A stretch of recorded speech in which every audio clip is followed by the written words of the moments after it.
How do you become a Grandmaster? Who is the newest chess Grandmaster? How did she do it? Timestamps are below for you to move around the video. That's it. Just game over in one move because he's actually just boxed his own king in. Knight to e2 and knight g1 is mate. Abdumalik has black. Her rating is now 2449. A year later. We see a really creative idea coming up very soon. d5 striking in the center, queen f3, now rook a6. Very creative rook lift. But the idea is also, after white plays a move, rook f6. So the rook has gone to b6, put pressure on a pawn. Now it's changed direction, come in front of the king. So black really has 4 defenders around her king. The plan is to go through 4 games, 1 from each tournament, in which she got GM norm. And then a final game in the Gibraltar tournament this year, where she crossed the 2500 barrier. After each game, I will summarize it. If it's your first time here, hello, my name is William. Let's begin. Let's see how Zhansaya Abdumalik became a GM. This game took place in the World Open July back in 2017. Zhansaya got 7 out of 9. 6 wins, 2 draws, 1 loss. I think this was one of her best games in that tournament. She played against GM Gibraltar 2642. Here's white. Abdumalik has black. We have d4, knight f6. Bishop g5, bishop g7, and e3. We've got the Torre attack. c4 and early knight e4 attacking the bishop. The bishop goes back and c5. Striking in the center straight away to open up this diagonal. Castle, knight c6. Black puts further pressure on this pawn. Knight c3, offering a trade of knights, and with this capture, white now has 2 pawns defending. d4, queen out of the way. d5, locks up the center, but when white locks it up, knight a5, you're going to attack the c4 pawn. And there are a couple of ways you can do this. You can go b6, then bishop a6. You can even go e6. So then if a capture happens, then this bishop will attack this pawn. So I really like black's position already. Queen c2, e5. If white doesn't en passant, then black's going to go f5. And even h6, g5, really trapping this bishop. En passant played. Take. 2 attacking that pawn, so knight d2 and now f5. I really like black's position. Rook d1, rook e8. Rook e1, king out the way. Bishop f1, b6. Queen d3, queen c6. Preparing d5. You are undoubling white's pawns, but you're getting your pieces in the game. Queen c2, a bit of shuffling. Queen f7 now. 3 on it. Queen d3, d5. Take. Perfect bishop in the middle, and after c4, a huge decision from black to play bishop e4, offering a trade. One option was to just keep the tension of bishop c6, and this bishop is absolutely perfect, but after bishop e4, Zhansaya chooses to force matters. Take. Now after rook e4, black has 3 pieces on this pawn. Rook, knight and queen. We have the King's Indian bishop slicing the board. Queen d7, offering a trade. Bishop c3, really accurate move actually to force the rook onto a bad square. So then, this bishop doesn't defend that pawn anymore. Bishop c3, very accurate move. Rook e2, you're blocking in your own bishop. Drop the bishop back because this bishop is quite strong. So now black offers a trade with bishop f6. Queens come off. The bishops come off. And it looks like this pawn is going to drop. 2 on it, no good way to defend. Let's see what happened. Rook e d2, double rooks on a file, take. He chooses to take that pawn instead. Rook d7, knight c6. Bring the knight back to defend. g3, a6, rook b7, knight d4. Great move. Now this rook defends that pawn. This knight, I mean, you're just shutting off white's play. Rook b1, rook a3. If you take me, I take your pawn on a2. Rook b2 defend, rook e6. h6, g5, trying to box the king in. And after bishop g2, black now played a move, and it was just game over. That's it. Just game over in one move because he's actually just boxed his own king in. Knight to e2, and knight g1 is mate. There's only one way you can stop it, but now we have knight takes f4 mate, which is really cool. Knight takes f4 mate. Let's summarize this game. We have the Torre attack. Later, we're going to see Zhansaya play the Grunfeld. So maybe this is one reason why Gibraltar, who's 2642, plays a sideline. Doesn't want to take her on in a main line because he wants to win. He wants to play something a little bit offbeat just to catch her off guard. This is what top players tend to do. Bishop e2. Early knight move. And then c5, opening up that diagonal, putting more pressure. Take, bolsters the center, but then after this, breaking it up. e5 en passant, and black's pieces are just flying. Get more space. Rooks to the center, king out the way. b6, queen c6, and then here we go. The next key moment, central pawn break, take. c4, key moment, swapping off the bishops. Take, that pawn is under attack, offering a queen trade. Another key moment, bishop c3, putting the rook on a poor square, rook e2, and then offering a trade because this bishop is very strong. Bishop back to f6. Queens come off, take, and then the rest of the game, really overall she just outplayed white, outplayed a GM. And yeah, I mean, the guy just boxed himself in. Knight e2, final touch. Even knight takes f4 is mate, as I showed before. So an absolutely crushing victory from Abdumalik. She got her second GM norm in the Karpos Open back in March 2018. She got 7 out of 9. 5 wins, 4 draws, 0 losses. She is playing against GM Damjanovic. 25-22. Abdumalik has black. Her rating is now 24-49. A year later. d4, knight f6, knight 3, g6. Knight c3. Wanting to go for e4, so black stops it with d5. Bishop f4, bishop g7, knight b5 already. White is putting pressure on c7, so you defend it with knight a6. The knight is misplaced on the edge, but later it's just going to come back in the game. h3, castle, e3, and knight e4. We saw this in the previous game. Early knight into the center, and then the plan may be to break up white's center, we'll see. The point of knight e4 is actually to control the c3 square. So then you play c6, kick the knight away. Bishop e2, c6, and the knight actually has to go back to a3. Very odd to see a couple of knights dancing around on the edge. Queen a5 check, c3, and b5 going for an attack. Knight c2, b4, getting some queenside counterplay very quickly. This game is very impressive, so stick around.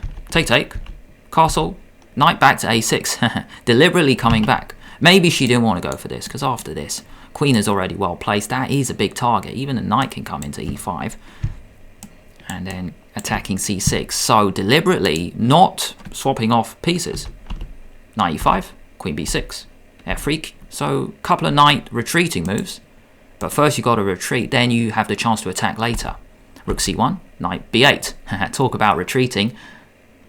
Retreating all the way back. b3, a5, queen d2, f6, kick his knight away. So it's time for white to retreat, and now knight d7. So first you come back, and then you go forward. Preparing e5. King out the way, e5. Bishop h2, rook e8. 1, 2, 3, 4. You're defending your central pawn advantage. Take. I really like the way black has handled this position. Knight f2. Black has a big center. Bishop can come out to a6. Knight f2. Bishop b7 instead. No trade. e4. If you go d4, then maybe white can put his knight back to the middle.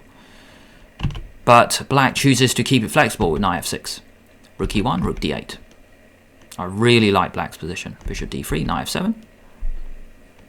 Queen e3, offering a queen trade, and once again black says no. So throughout this game, we have seen many occasions where white has offered a trade, but black has said no, just to keep the position to be full of tension.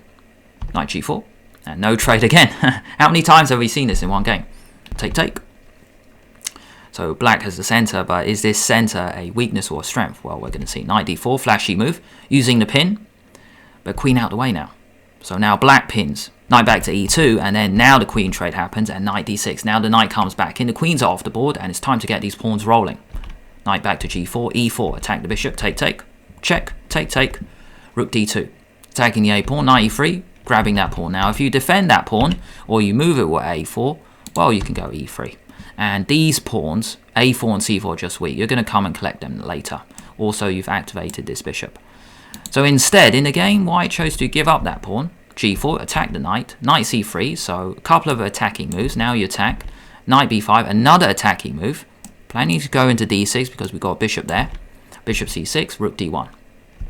Rook d3, so you trade on my terms because take, and then now this bishop is activated. Rook e1, bishop h6. Very active move. Bishop sneaks out to attack the knight. Bishop g1. Now that bishop is very passive. Rook d8. Double rooks. No trade. Rook b3. Better move would have been bishop f8. Very fancy move because you cannot take. Bishop b4 is going to win the rook. That was a really cool attempt. Bishop retreating back to f8. But after rook b3, rook takes a5 now, but black is getting back in the game. Rook d3, couple of rooks on the third rank. Rook a6, you attack me, I attack you. And now white is going to find a way out. Bishop takes e3. Bishop takes e3, that was the wrong move. Actually, rook e3 was better because after take, pieces are coming off. But white is actually closer to a draw, to swap off, to reduce black's pressure. But bishop takes e3 was played. Bishop takes b5, and after take, knight d5, and black is just taking over. White can throw in a few checks, as he does in the game, but they don't actually lead to anything. Rook a8 check, check, check, and now king d7. Rook e8 check was the final blunder. After king d7, the bishop and the rook are under attack. Very powerful game from Abdumalik. Rook takes e4, knight takes e3. Now you're knight down. And after b6, that was just a blunder. Knight takes f1, down the rook. A really crushing victory from Abdumalik. Summarizing this game. Knight a6, only move. Knight e4, just like in the first game. Kick the knight away. Couple of knights on the edge. Check. Power play. Getting counterplay and not trading. Deliberately retreating the knight. Retreat. Retreat. Retreat. 4 retreating moves. But you got to come back in order to go forward. Really cool moves. Forward. Kick the knight away. Now we go for the pawn break. Next key moment. Rook e8, defend your center. Bishop can come out to a6, but bishop b7 chosen. Keep the position flexible. Don't push your passed pawns yet. Retreat. Retreat again. No queen trade. No trade again. Take. Using the pin. And now time to trade. Because after this, black gets the pawn mass rolling. Next key point. e4, push. Bishop c4 check. Get rid of that bishop in.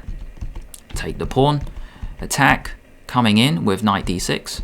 You trade on my terms. Key move, rook d3. Great move. It's all about knowing when to trade in the right spot. So you trade on my terms. Bishop h6. Cool move. Bishop out. Double rooks. That was the blunder. Flashy move was bishop f8.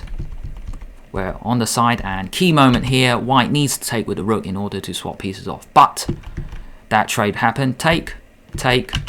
One option was to take this way, but it didn't happen. And then after this, yeah, that was the final blunder. King attacks rook and the bishop. A piece is going to drop, and black ended up winning. So it was a really powerful game from Abdumalik. She got her final GM norm only a month later, in April 2018, in Budapest. 6 out of 9. 5 wins, 2 losses, and 2 draws. She got her 3rd GM norm there. So let's check out this game. She has black once again against Banuz. GM 26-17. d4 knight f6, c4 g6, and we have the Grunfeld main line. e3 bishop g7, take. So white chooses to bolster his center. After take, knight e2. This is the key idea. So then this knight can actually come to c3. This line, I mean, it doesn't feel that adventurous because a few pieces are off. I mean, I really like this position for black already. Drop the queen back. Attack the center. Typical move in the Grunfeld or the King's Indian. I mean, we saw this in the previous games. e6, take. White has protected passed pawn, but so what? Get the pieces out. So 2 on it. Queen d2. Knight d7. And a6. Getting your queenside majority rolling. 3 against 2. Queen h4. Really cool move, queen h4, because you plan to actually swing the queen over. h5, getting space, and queen b4. Really cool geometric idea. Bishop back to f1, rook c8. So yeah, I really like black's position. d6. You have a passed pawn, it must be pushed, but it does activate black's bishop.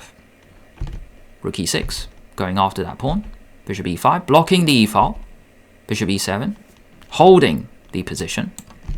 King g7. Knight e4, offering a queen trade, and this was the wrong decision. If black is greedy, then after bishop c4, white is the one who's winning. That rook is now trapped all of a sudden. So maybe this is why white went for this queen trade option. Take, then, well, bishop c4 is next. So it's very important that black actually took the right pawn, and bishop takes b2 was the correct move. With this capture, now rook, bishop, and queen are on that knight. So after bishop takes b2, black is the one who's taking over.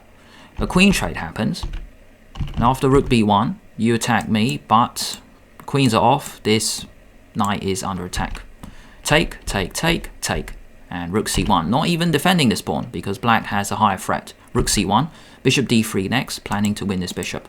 No need to even play a5 at the moment. So rook c1 is a bigger threat. Bishop g5 to attack the rook, but the rook stays on the first rank.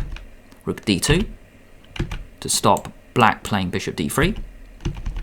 Push, bishop e3, get that pawn, rook e2. So black is just taking over now. Bishop e6, check, king out the way. And after king e8, black is just 3 pawns up. White had enough. 35 moves, just like that, against a 26-17 GM. Crushing victory. Summarizing this game, we have the Grunfeld. White didn't play the most aggressive setup, but black has to react well. Drop it back, c5, typical move in the Grunfeld, attack the center. You break up the center again with a move like e6, get the bishop out that way, attack the center. It's always about attacking white center in the Grunfeld. That's why a lot of people like to play it. I like to play the King's Indian or the Grunfeld because you give white the center and then later you can try and attack it. Queen out to h4, get the e-file and queen b4, so really cool geometric idea, really cool swing.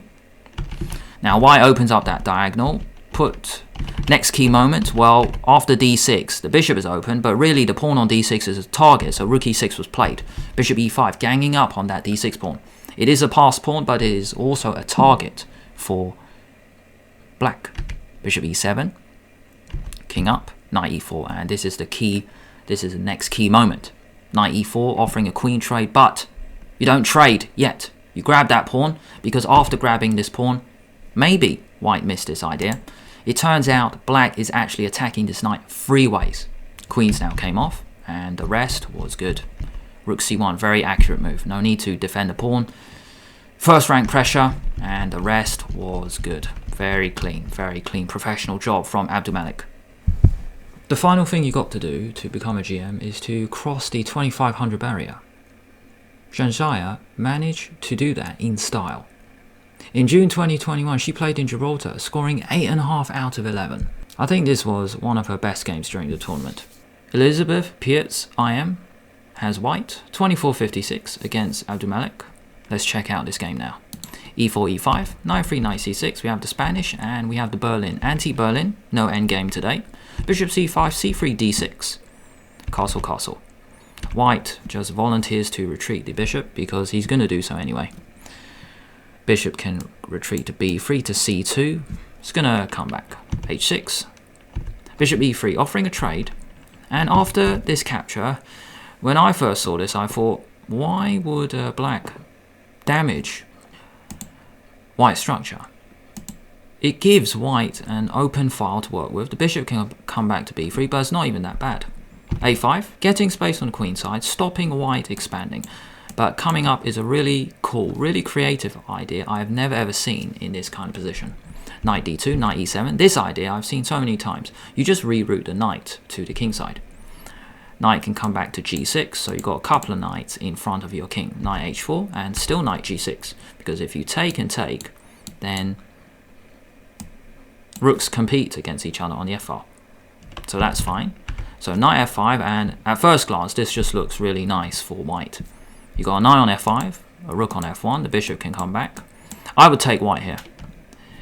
But we see a really creative idea coming up very soon. d5 striking in the center, queen f3, now rook a6.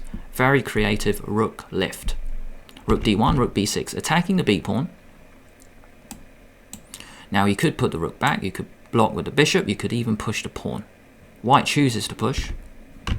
It looks like this bishop is trapped. I mean, it's controlling empty squares. It's on a diagonal that doesn't seem that useful. The knight retreats to h7, planning to come to g5, but the idea is also, after white plays a move, rook f6. So the rook has gone to b6, put pressure on a pawn, now it's changed direction, come in front of the king. So black really has 4 defenders around her king. Queen back to e2, c6. Not only do you give yourself a pawn chain, but you threaten to trap white's bishop.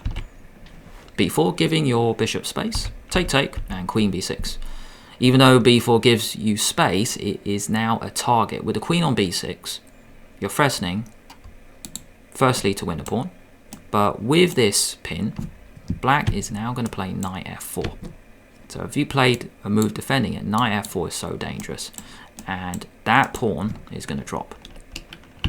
So after queen b6, black is taking over. King out the way, take, bishop b3, queen b5, defending the pawn, knight g3. White really hasn't begun any attack. The knight retreats. The rook has done a really cool job swinging itself over to f6. The rook's now come off. Bishop e6, defend your center. Your pawn up, take, take. Knight c4. Queen b4. Planning to go b5. Planning to get these bishops off. Knight f5, b5. Knight moves out of the way, take. Queen b2, pin on the b file. Knight comes back in the game with knight f6. A takes b3 and rook d8. That knight is now running out of squares. The knight has to go to b7. But then you take on d3 and black is just crashing through in the center and also on the queen side. All the pawns, all the white pawns are just dropping. Very, very impressive game. Queen a2 coming along the a file, but they're just ghosts. They're just spike checks. Queen takes b3, check, king h7. Every square here is actually guarded with the two knights. There's no entry point for white. h3, rook d2, attacking white's weak spot. Knight d6, queen d5, attacking white's weak spot again. So rook g1 played, knight e4. You're winning, and you threaten to bring a knight nearer white's king. And you offer a trade. This can only be a good move. Knight e8, no trade, so a couple of knights attacking g7, but that is not a pawn worth grabbing. Knight f2 check, king h2, and e4. Threatening to take the knight, but also queen e5 check, and it's just so dangerous. In this position, queen b8 was played, but then the knight was lost, and game over. But if you play knight g3, I just want to show you a cool idea, a nice mating net. If you play queen g5, queen c6, then you've got this idea, which is really cool. Knight g4 check. If take, then it's actually mate. White is just totally boxed in. Now you don't have to take the knight. If you go king h1, now you go knight e5. And you attack the queen, but you also threaten to take the knight. I mean, the king used to be there, so that's a cool option. The best move here is knight e4, so then you attack the queen, but after take, you're just going to be a piece down. So it's a really cool mating net idea. If you save the knight with another move, maybe if you move the knight, maybe queen c8, well, check. So dangerous. If you go g3, knight g4 is double checkmate very soon. g3, knight g4, really cool. With the rook as well, the king moves back, and then rook mate on h2. Very cool pattern. If you block with a knight, then maybe even h5, h4. Get your pawns rolling. 1, 2. Even knight h4 actually, knight f3, very dangerous. I quite like that actually, knight f3 coming up. So white does nothing, knight f3 is really cool. Take, and then we have this knight g4 double checkmate pattern again. King in the corner, mate. Very, very impressive game. Summarizing this game. All top players have played the Berlin. And first key moment for me is actually playing this trade, giving white the f-file, but realizing the f-file, giving white the f-file is not even that bad. So we get this trade, and very creative moment. We get the typical rerouting of the knight. Central breakthrough, very important to get your pieces working, and then the rook lift, which is really the maneuver of the video. Knight h7, and then the rook lift all the way to the king side. c6, cool moment, threatening to trap the bishop, and then here another cool moment, queen b6, winning a pawn. You grab the pawn, you're winning, offer a trade, get those rooks off. Offer a trade of bishops, queen b4, another good move. b5, offering to trade those bishops again. Bishops come off. Knight comes back in the game. Rook d8, good move. That knight is running out of squares. Two knights against a rook, black will be totally winning, so white keeps it in. Just crashing through the center, and all of white's pawns are dropping. Take, check, in. Now, next key moment, you attack the weak spot on g2. Knight e4, offer a trade. It works in your favor. You're 2 pawns up. You're 3 pawns up. Check, e4, and we're in. Really cool victory. Very impressive from Abdumalik. 8.5 out of 11. She crosses the 2,500 barrier. In this Gibraltar tournament, she gained 34 points. Here's the table from Chess24. Very, very impressive tournament. By the way, here's YouTube's suggestion for what to watch next, but if you don't like that option, you might like this video. Youngest ever Grandmaster from France. Who is he? But if you don't like that one, because it might be a bit too long, you might like Alireza Firouzja beats Magnus Carlsen in 29 seconds.